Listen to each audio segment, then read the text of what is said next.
اعوذ باللہ من الشیطان اللعین الرجیم بسم اللہ الرحمن الرحیم السلام علیکم یا علی مدد۔ مومنین و مومنات کی خدمت میں آج ایک بے انتہا مجرب و جلالی ترین وظیفہ عمل جمعہ 17 شعبان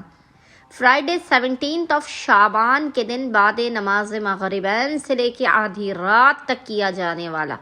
زمانے کے امام اجل اللہ تعالی فرجہ الشریف کی بارگاہ سے بے انتہا مجرب ترین وظیفہ عمل لے کر آئے ہیں۔ آج حالت سجدہ میں آپ نے 101 مرتبہ 101 ٹائمز اس جلالی ذکر کو پڑھ کے قائم آل محمد سے متوسل ہونا ہے۔ حالت سجدہ کا یہ اتنا مجرب ترین وظیفہ عمل ہے کہ سجدے سے سر اٹھانے سے پہلے خداوند متعال یوسف زہرا کے حق کے صدقے میں آپ کی حاجات آپ کو عطا کر دے گا۔ طول عمر عطا ہوگی آپ کو، وسعت رزق ہوگی، مصیبتوں سے حفاظت، ناممکن حاجات قبول و مقبول ہوں گی، آپ کی غربت و غریبی کا خاتمہ ہوگا۔ بس مومنین و مومنات نے کرنا یہ ہے کہ آج 17 شعبان جمعے کے دن بعد نماز مغربین سے لے کے آدھی رات تک جب بھی آپ کو فرصت کے لمحات ملے آپ نے باوضو ہونا ہے، اور باوضو ہونے کے بعد آپ نے سب سے پہلے 2 رکعت نماز حاجت پڑھ کے زمانے کے امام عجل اللہ تعالی فرجہ شریف کی بارگاہ میں پیش کرنی ہے،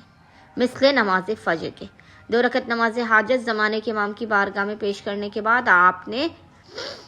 مصلی ہی پر بیٹھ کر بنا کسی سے کلام کیے، بنا اپنے مقام سے حرکت کیے، پیشانی کو سجدگاہ پر رکھ کر محمد اور آل محمد پر اول و آخر 3 مرتبہ 3 ٹائمز درود بھیجنے کے درمیان میں آپ نے حالت سجدہ میں اس ذکر کی تلاوت کرنی ہے، اور وہ ذکر ہے سلام علی آل یاسین،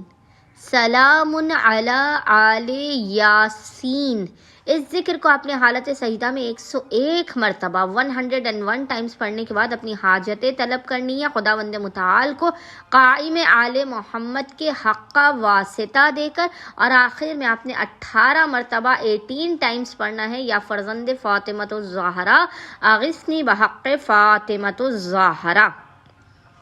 خداوند متعال اس عمل خاص کی برکت سے یوسف زہرا کے صدقے سے آپ کے ہر اٹکے اور بگڑے ہوئے کام کو بنا کر آپ کی حاجات کو اپنی بارگاہ میں لازماً قبول و مقبول کر دے گا۔ اللہم صلی علی محمد و آل محمد وعجل فراجہم اجمعین۔